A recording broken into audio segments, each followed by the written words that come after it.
gousiers et des oiseaux migrateurs désormais moins protégés. Depuis l'annonce de la légalisation du cannabis, la production de marijuana connaît un essor fulgurant au Canada. Mais quel impact l'arrivée de cette nouvelle culture aurait-elle, notamment sur la production de légumes en serre?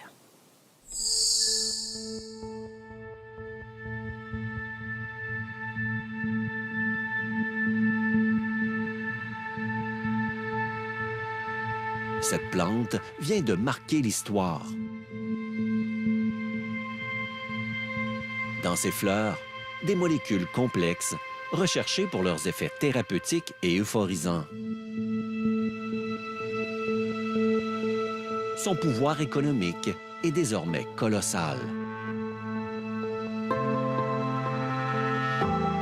Le cannabis sort de l'ombre et crée une nouvelle industrie.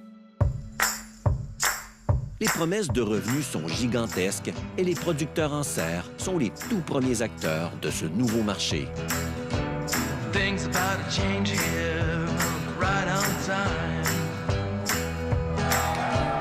17 octobre 2018, le Canada devient le deuxième pays au monde, après l'Uruguay, à légaliser le cannabis récréatif. D'un seul coup, 4,9 millions de consommateurs canadiens sortent de l'illégalité. La demande est fulgurante. On estime le potentiel de ce nouveau marché à plus de 7 milliards de dollars par année. Une course est désormais engagée pour cultiver cette plante. Avocats, consultants et constructeurs de serres sont débordés par les demandes. On assiste en direct au premier pas d'une nouvelle industrie agricole. L'effervescence et la vie et la passion qu'on voit dans l'industrie de cannabis et dans l'établissement de cette industrie-là, on ne va jamais le voir encore de notre vie. C'est comme si on a réinventé l'Internet.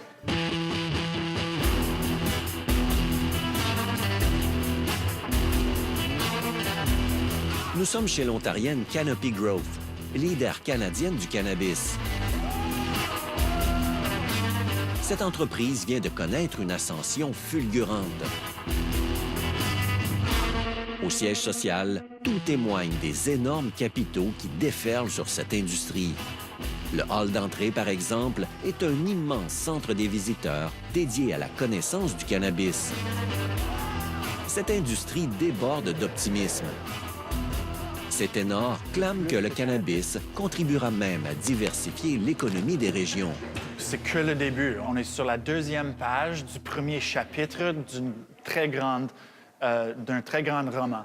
Parce qu'on vient tout juste de fermer le livre de prohibition, puis on commence le livre de la légalisation, puis on n'est même pas à page 3. Si ce marché suscite la frénésie, il soulève également plusieurs questions. Comment maximiser les rendements alors que les connaissances agronomiques sur cette plante sont inexistantes? Le cannabis prendra-t-il la place des légumes dans les serres? Et qui profitera de ce nouvel Eldorado?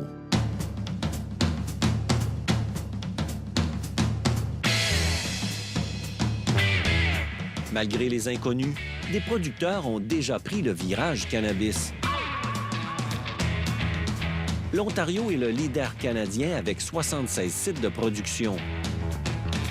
La Colombie-Britannique est bonne deuxième avec 33 installations.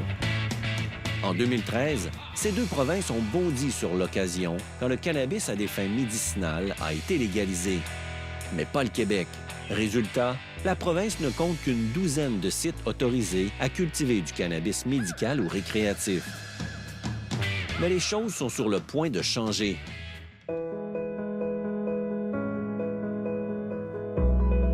Voici ce qui a fait la renommée des serres Bertrand à Mirabel. De magnifiques tomates sur plus de 700 000 pieds carrés. C'était le plus gros complexe de tomates roses en Amérique du Nord. Mais plus maintenant. Stéphane Bertrand a converti toutes ses serres au cannabis. Il a dit oui à une association avec Canopy Growth. Son quotidien n'a plus rien à voir avec la tomate. C'est bien proche d'être un hôpital dans une ferme, là. Les directives, les calendriers de production, les produits, des mouvements de plantes à travers des serres, tous les codes barres reliés à ça, là.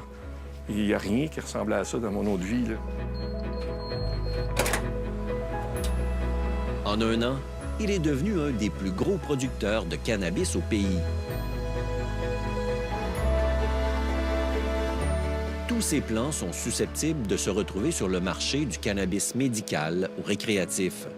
Santé Canada ne fait aucune distinction et impose les mêmes exigences pour ces deux marchés. Ça, c'est un début de floraison, là. C'est premiers petits bourgeons de fleurs, là, en ce moment, là. Dans quelques semaines, tous ces plants seront en fleurs. Une fois séchés, ces fleurs prendront la route de l'Ontario pour être transformées. Canopée cherchait des partenaires pour percer le marché québécois. Quand Stéphane Bertrand est courtisé par l'Ontarienne, il est confronté à ses propres tabous sur le cannabis. Nous autres, le cannabis, la première affaire qu'on a faite, bien voyons, c'est qu'on a une business, puis c'est vraiment la réaction qu'on a eue. Mais à ce moment, la pérennité de son entreprise de tomates n'est pas assurée. Il subit de plus en plus la concurrence du Mexique et il est inquiet d'une hausse du salaire minimum au Québec.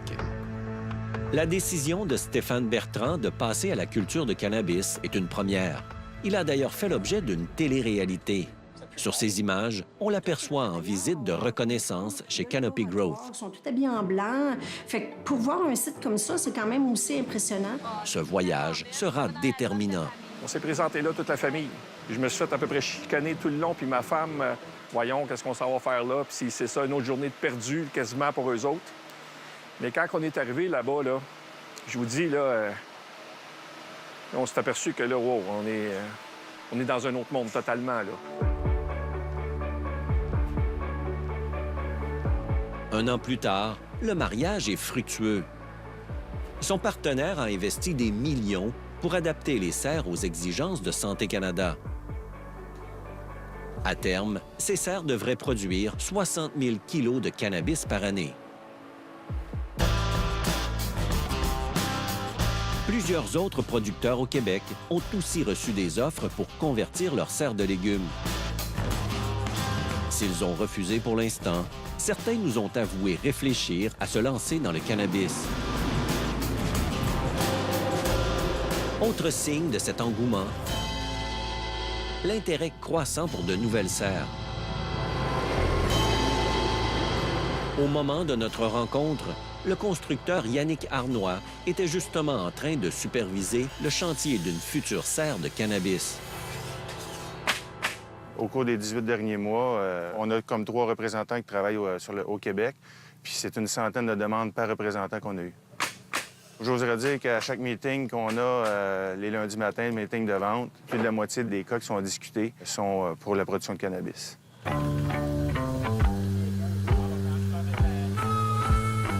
C'est parfait, ça! À l'Association des producteurs en serre du Québec, on confirme que le virage cannabis est bel et bien en cours. Les bêtes sont fermées complètement. Son président reçoit plusieurs appels des producteurs, mais la plante fait encore peur. Fait qu'il y a beaucoup de producteurs qui s'y intéressent, tout en maintenant quand même une certaine réalité de dire ça m'intéresse, mais je ne mettrai pas toutes mes billes. En même temps, je veux pas non plus déstabiliser ma clientèle actuelle. Fait que beaucoup m'en parlent, mais ils me disent tout parle-en pas. Selon les calculs faits par l'association, une serre de cannabis rapporte 10 fois plus de revenus qu'une serre de légumes. Pas étonnant alors que Santé Canada croule sous les demandes de permis de production. Avec de tels rendements et devant autant d'engouement, plusieurs se demandent si le cannabis ne remplacera pas la production de légumes en serre. À mon avis, ce n'est pas comme un problème. Parce que si un grand nombre de producteurs commencent à produire le cannabis, le prix du cannabis va descendre, va baisser.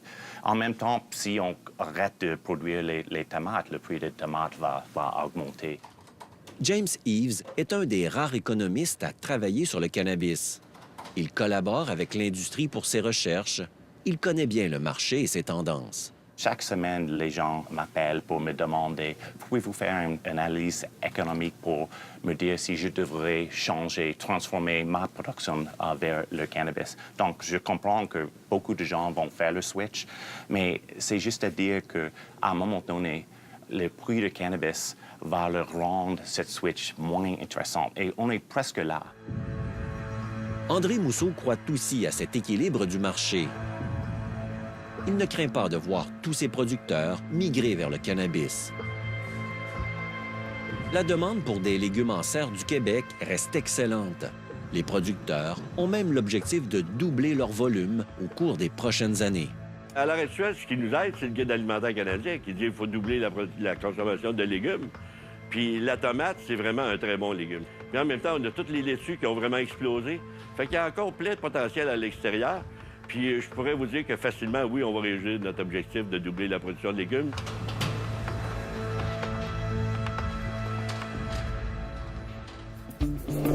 Après la pause, quelle est la place des plus petits producteurs dans la nouvelle industrie du cannabis?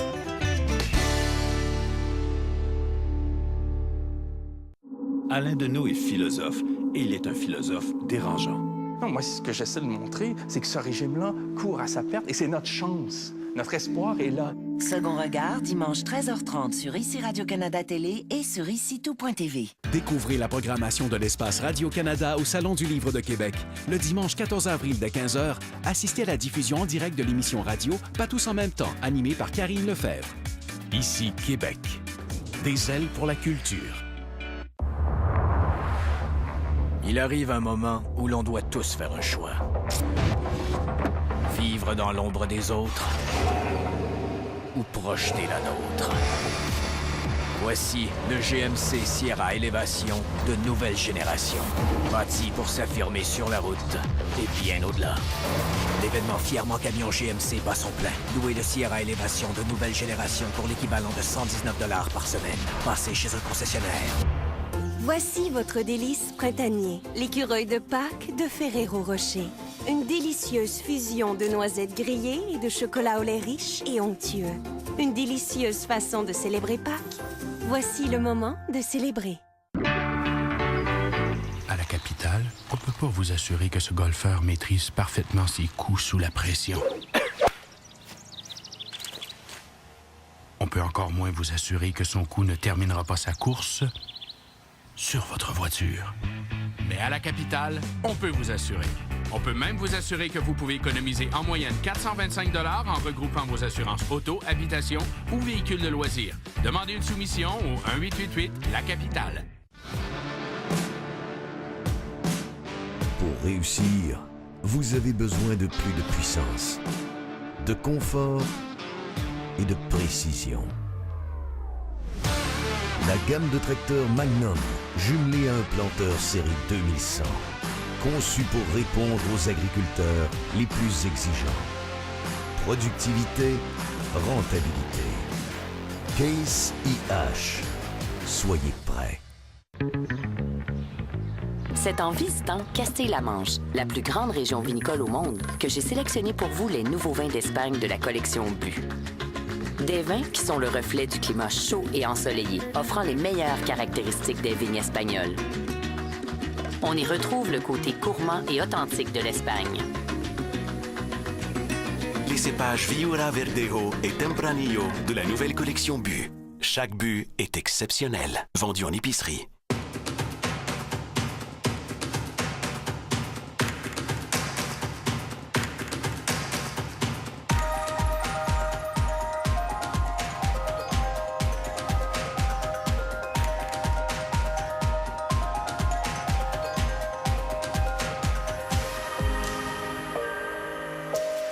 Le Mitsubishi Eclipse Cross. Attendez-vous à l'inattendu. Tout sur le 5G, la 5e génération de réseau mobile, et l'aspirine pour prévenir les maladies cardiovasculaires remise en question. Découverte ce soir 18h30 sur ICI Radio-Canada Télé et sur ICI-tout.tv. À chacun son métier. Quelle journée pour travailler dehors, hein? C'est malade. Stéphanie a fait un petit vomi nerveux avant sa présentation sur la gestion du stress. Les Magnifiques, jeudi 20h. Ici Radio-Canada Télé. Profitez du rabais selon l'âge de Grèche et Scaf et obtenez un rabais équivalent à votre âge sur la monture. Le sous-titrage vous est présenté par les gouttes oculaires Hydrasense Allergie. Pour un soulagement de longue durée de la sensation de brûlure et des picotements dans les yeux causés par les allergies.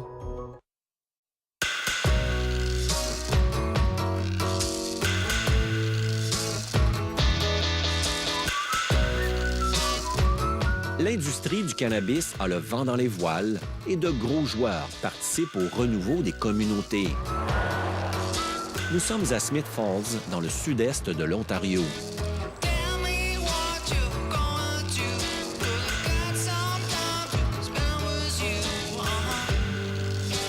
Cette ville profite des retombées de leur verre depuis que Canopy Growth a racheté l'usine de chocolat Hershey en 2014. Des centaines de personnes travaillent ici chaque jour. Et Canopy ne cesse d'embaucher du personnel. La main-d'œuvre du pot est peu spécialisée, qu'à cela ne tienne. Les salles de formation ne dérougissent pas. Plus loin, des travailleurs construisent les cuisines qui serviront à préparer les futurs aliments à base de cannabis. Santé Canada n'a pas encore autorisé ce marché, mais Canopy sera prête lorsque le temps sera venu. La ville de Smith Falls était vraiment en déclin. Puis maintenant, avec l'implantation de Canopy Growth, il y a du monde qui achète des maisons, il y a du monde qui installe des nouveaux business pour justement servir à tous les employés qui travaillent ici. Mais 95 ans de prohibition laissent des traces. Pour amener ce marché à son plein potentiel, l'industrie travaille à changer les perceptions des consommateurs et celles des producteurs agricoles.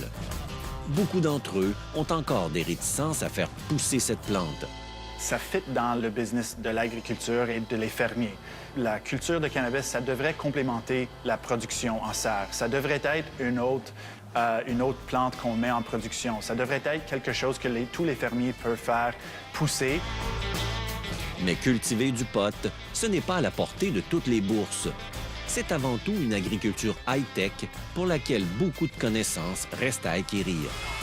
Pour nous faire comprendre ces défis, Adam Greenblatt nous amène au cœur de la production. Pour s'y rendre, partout, il faut montrer patte blanche.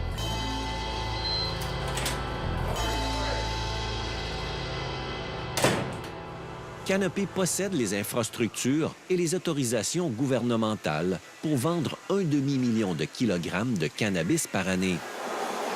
Ces convois, par exemple, contiennent du cannabis qui provient soit des serres de production au pays ou encore de l'une des 47 salles de culture de cette usine.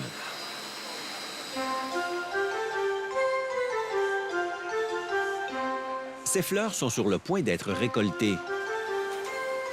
Les chefs de culture ont réduit la longueur des jours pour favoriser les molécules désirées. Donc voici une fleur de cannabis. Tu vois que c'est tout givré de cristaux. Puis à l'intérieur de ces cristaux-là, les trichomes contiennent le THC, le CBD, les cannabinoïdes et toutes les molécules aromatiques qui donnent les arômes et les saveurs et les goûts à chaque variété. Chaque variété de cannabis possède ses exigences de culture.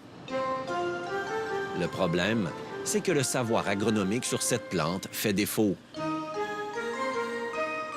Les études scientifiques restent à écrire.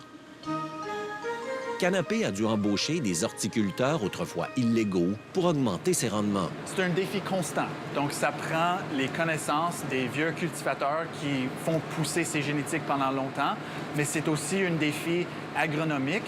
Et c'est pour ça qu'on fait rentrer des professionnels avec des bacs en agronomie, etc., pour justement quantifier toutes les différentes choses qu'on fait à chaque plante pour perfectionner chaque variété. Aux connaissances à acquérir s'ajoute aussi le défi de la salubrité et de la sécurité. Cette voûte est l'un des endroits les mieux gardés au pays. La forteresse renferme tous les produits du cannabis en attente de livraison. On est filmé de chaque angle possible. Il y a un périmètre autour de la voûte de 3 mètres de juste buffer. Il y a du métal à chaque 3 pouces dans les murs. C'est impossible de pénétrer dans cette voûte. Ces mesures sont sans précédent dans le monde agricole. Gros comme petit, Santé Canada exige une chambre forte pour quiconque produit du cannabis. Avec de tels coûts et de telles exigences, plusieurs estiment qu'il n'y a tout simplement pas de place dans cette industrie pour de plus petits producteurs. Seules de grandes sociétés profiteraient de l'Eldorado du cannabis. Non, je suis en désaccord avec ça. C'est pas que des gros joueurs. Il y a une centaine d'entreprises qui ont une licence de faire cultiver du cannabis. Il y a juste 3 compagnies qui sont comme capitalisées à la bourse autant que Canopy Growth. Vrai que de petits joueurs sont aussi présents dans cette industrie. Bon nombre sont apparus avec l'ouverture du marché médical du cannabis, mais les quantités qu'ils produisent restent faibles. Au Canada, 132 producteurs cultivent actuellement quelques 1,4 million de kilogrammes par année. Mais seulement 7 grandes entreprises contrôlent 80 de cette production. Ça arrive souvent dans les marchés hautement réglementés parce que le coût pour entrer le marché, c'est tellement élevé et le coût pour juste respecter les réglementations sont élevés aussi. Ça le rend difficile pour les petits joueurs d'entrer le marché. Des voix se sont fait entendre pour que Santé Canada allège ses exigences et que cette agriculture profite aussi aux petits producteurs situés en région. Pourquoi il faudrait drainer l'argent des régions? Des consommateurs de cannabis, il y en a partout à travers le Québec. Pourquoi il faudrait privilégier les grosses structures réparties dans 3 régions à l'heure actuelle, peut-être 4 au gros maximum? Non, je pense que chacune des régions pourrait garder son argent, pourrait développer son propre produit. L'Association des producteurs en serre a maintenant pris le virage cannabis et elle soutient ses producteurs dans cette aventure. Mes producteurs sont déjà présents sur le terrain. Ils vendent des légumes, ils vendent des fleurs. Ils voudraient juste rajouter une ligne qui va après leur permettre de consolider l'entreprise. Santé Canada a senti le besoin de corriger le tir. À l'automne 2018, l'organisme crée les licences de microproduction. Ces licences allègent les exigences de sécurité pour les petites fermes. Mais ces permis n'autorisent la culture que sur de très petites surfaces, soit 200 mètres carrés. Pour l'instant, aucune de ces micro-fermes n'est encore en production. Mais Santé Canada a déjà reçu 80 demandes de licences, dont une vingtaine pour le Québec. Plusieurs voient dans ces micro-fermes l'occasion de recréer le modèle à succès des micro-brasseries. Quand les micro-brasseries sont venues au monde, c'est pas parce que Molson ne fournissait pas, là. C'est parce que les gens, localement, les entrepreneurs ont décidé de se lancer là-dedans parce qu'ils aimaient la bière, parce qu'ils voulaient diversifier l'économie locale. Il existe des centaines de variétés de cannabis. Ces petites fermes pourraient tirer leur épingle du jeu en cultivant des variétés distinctes. Le cannabis, même juste les fleurs de cannabis, ont des arômes et des goûts et des saveurs autant divers qu'on voit dans le vin, dans le fromage, dans le chocolat, dans plusieurs produits agricoles. Il y a tout un terroir associé avec ça, il y a un feeling de bouche. Notre intérêt, c'est d'offrir la plus grande gamme de produits de cannabis aux consommateurs. Vraiment, on veut répondre à cette demande-là. On veut offrir une grande gamme de différents produits.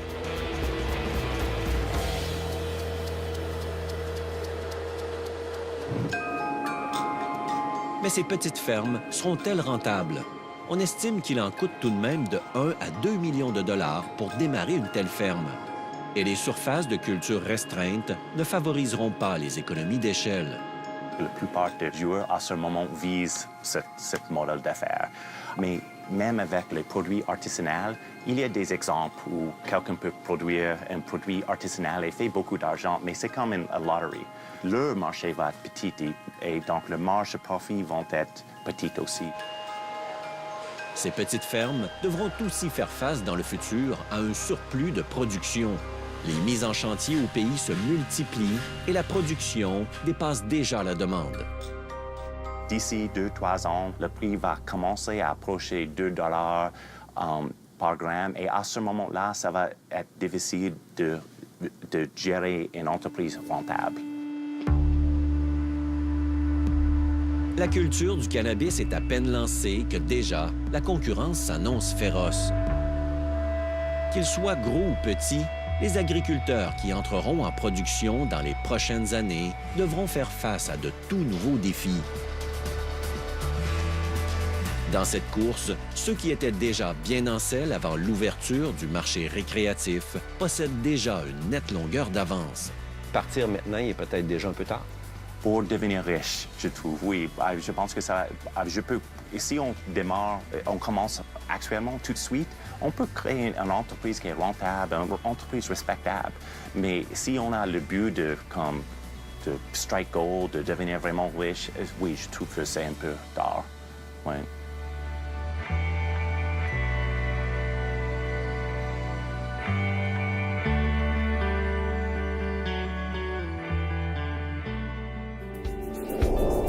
Après la pause, un super aliment qui ne se laisse pas cueillir facilement.